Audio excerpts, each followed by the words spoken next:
অনেকে 4 ওয়াক্ত নামাজ পড়ায়, ছেলে মেয়েদেরকে ফজরের সময় ডাকেন, আছে না নাই? যদি জিজ্ঞেস করি কেন ডাকেন না, কয় আদরের ছেলে, একটু ঘুমাক। আচ্ছা, ভোর 5টার দিকে যদি আপনার ঘরে আগুন লাগে কি করবেন?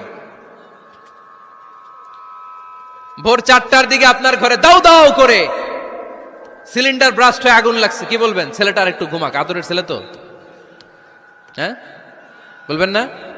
তখন কি করবেন? ডাকবেন। এই দুনিয়ার আগুন থেকে বাঁচানোর জন্য যদি ছেলেকে ফজরের সময় ডাকেন, জাহান্নামের আগুন থেকে বাঁচানোর জন্য ফজরের সময় ওকে ডেকে দেওয়ার দরকার আছে না নাই?